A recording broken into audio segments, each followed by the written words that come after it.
Yo, man, what's good, YouTube, man? It's your boy, MickalReacts. And today, we got the time Alabama faces scheduled, built to destroy them. Let's get into it, though. With the 2024 college football regular season concluded, there's been a lot of talk about strength of schedule, who has the hardest schedule, which for those wondering was the Georgia Bulldogs, who had to take on Clemson, Alabama, Texas twice, Ole Miss, and Tennessee, with only one of those being a home game, which was Tennessee.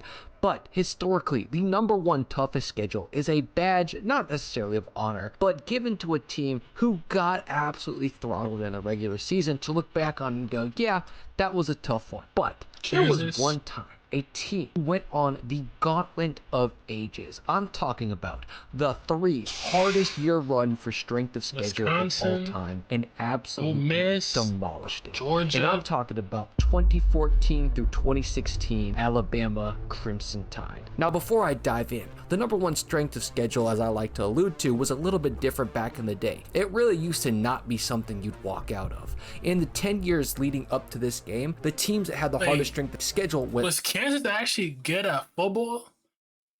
I feel like Kansas is known for like a basketball school, not like a football school.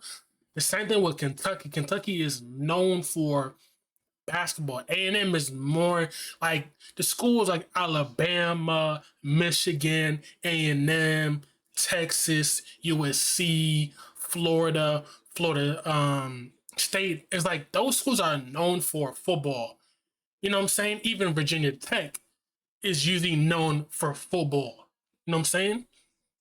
And like I said once the Florida Gators become good at football, again, college football is going to be even better. The same thing with Florida State, the same thing with Virginia Tech, the same thing with USC.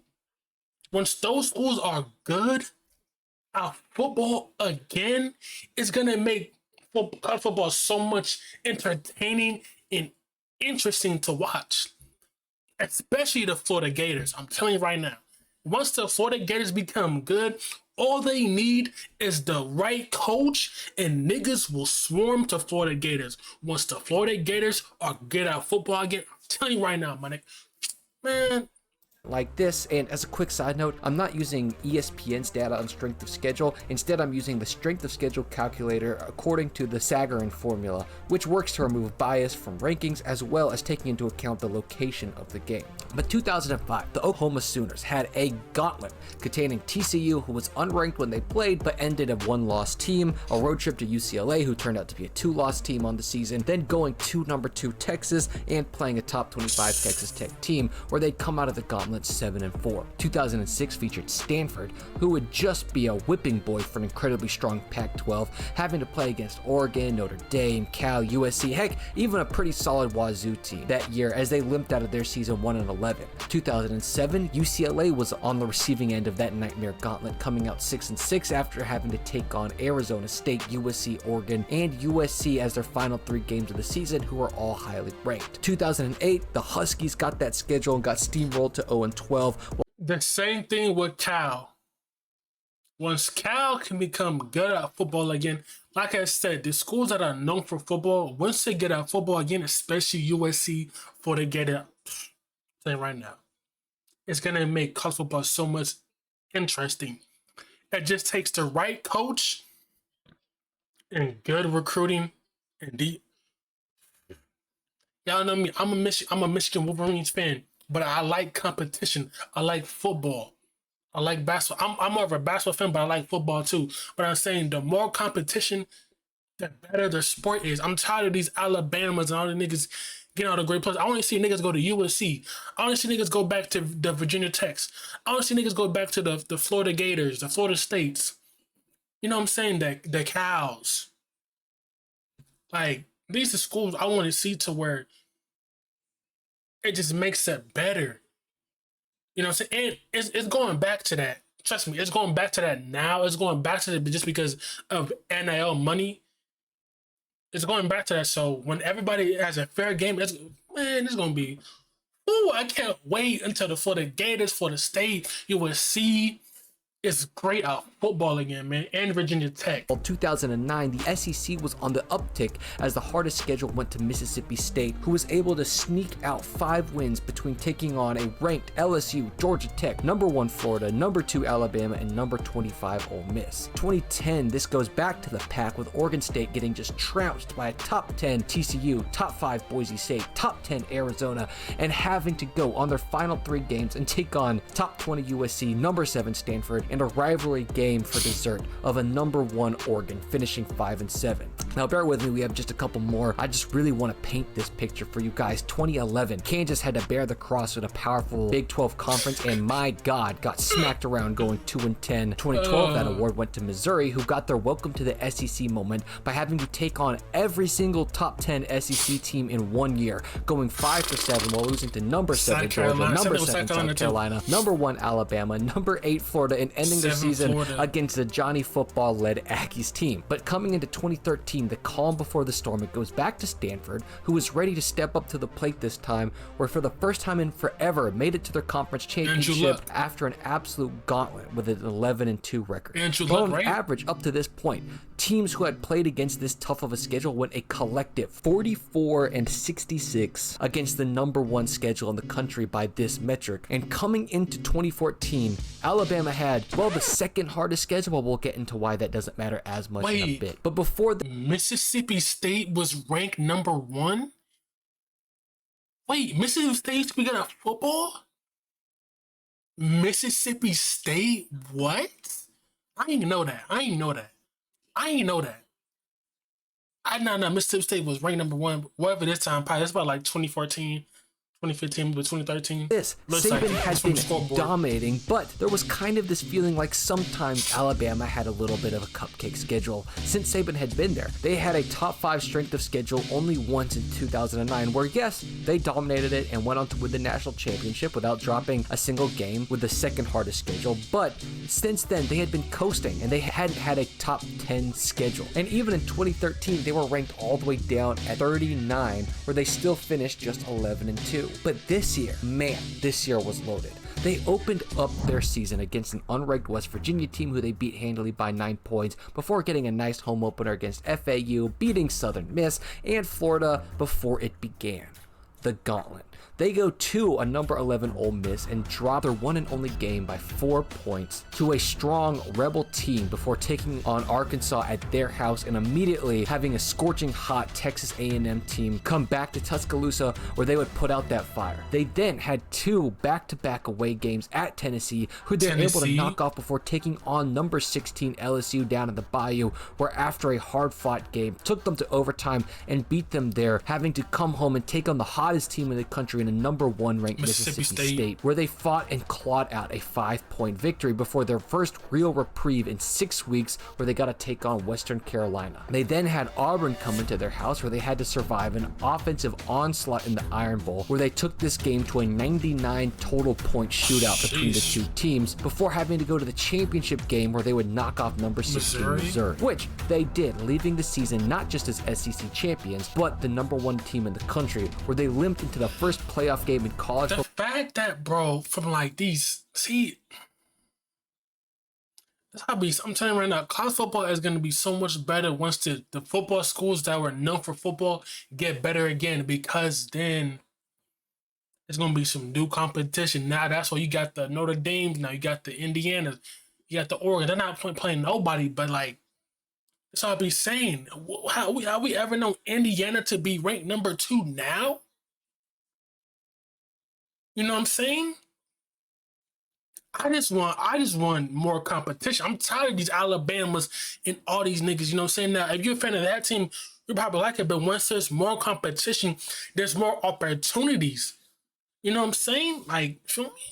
Feel me? Football history to take on Ohio State, who in the back half of their season had to only take on a top 10 Michigan State, top 25 Minnesota, but also got a pretty weak Indiana and Michigan before getting to coast past Wisconsin, where they would knock off Alabama. 59-0. But 2014, 6 top 25 teams, 4 in the top 15, and having to take on the number 1.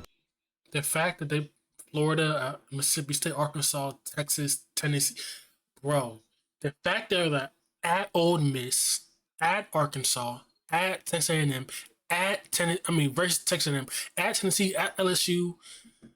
Not gonna lie, y'all might think these teams are ass, but these teams from Florida, from Ole Miss, from Arkansas, from Texas A&M, from Tennessee, from is LSU in that SEC? From LSU, from Mississippi State, from Auburn, from Missouri. All these schools in the SEC are hard to beat because you play them every year, but they hard to beat. It's kind of like in the NFL when you play a team twice. These teams, you might think they ass, but they not ass.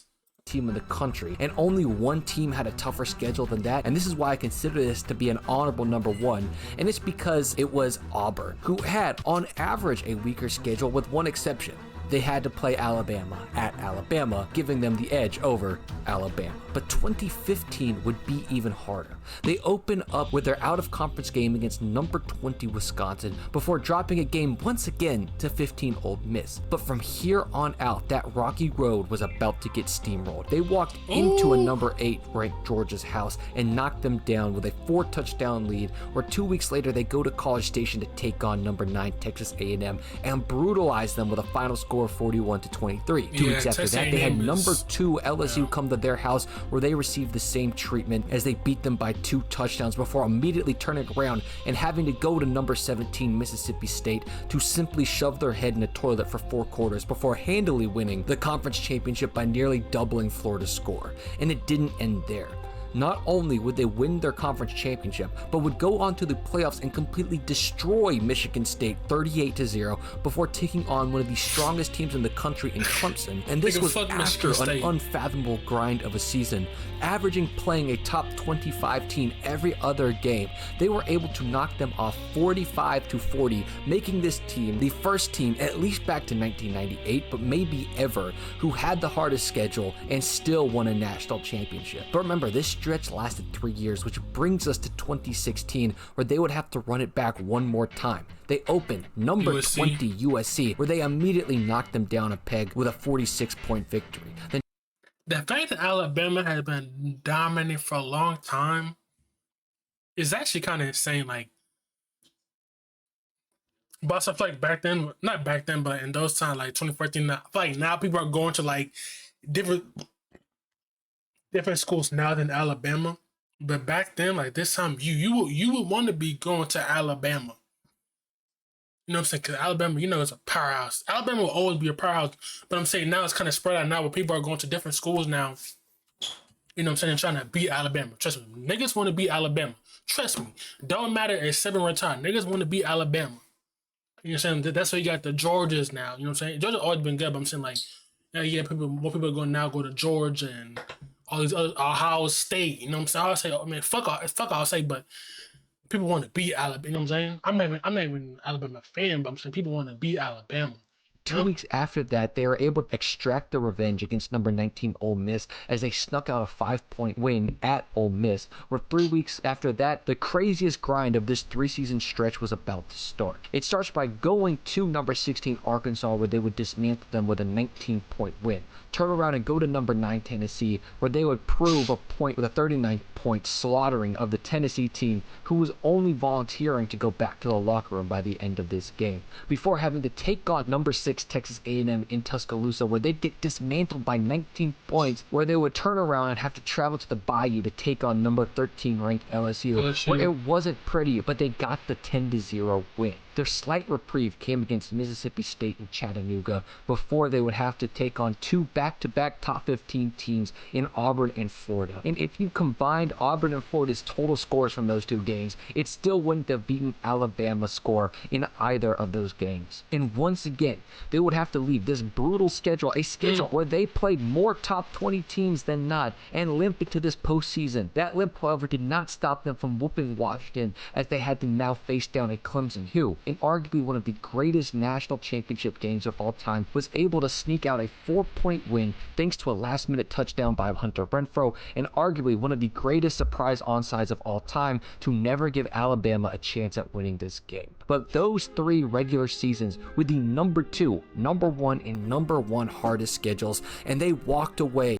Bruh, 2016 they played USC, Ole Miss, Arkansas, Tennessee, Texas A&M, LSU, Auburn, Florida, Washington. Oh my gosh, but they lost with to only Clemson. 2 Fuck. losses, both ironically to Ole Miss. But we're talking about a feat that has never been done up to this point, which is losing only 1 game with the hardest schedule of the year and doing it 3 times in the row, with 1 year going on to win the national championship and the next going completely undefeated with the hardest schedule in the nation. And that is an act that pure statistically will probably never happen again, as it's very rare to see teams get scheduled this difficult 3 times in a row. But also with a new landscape of rent-a-players and mercenary armies, we're probably never going to see a team this good 3 years in a row ever again. And the only thing more impressive, the thing that makes us so much better, is that during these 3 years, it's not like Alabama was sneaking under the radar of these teams, because every single year they were the team to beat, meaning that these top 15 teams that they'd play, all of which looking for a marquee win to get their season legitimized, had Alabama circled every single time and always came up short, which is why I think this is the greatest 3-year run in college. Yeah, I'm not. Alabama will always be that team, but people are going to different schools now just to beat Alabama. You know what I'm saying? It's facts though. It's really facts. If you're not biased, you know niggas want to beat Alabama that bad. Don't matter if Sable's even there. They want to beat Alabama.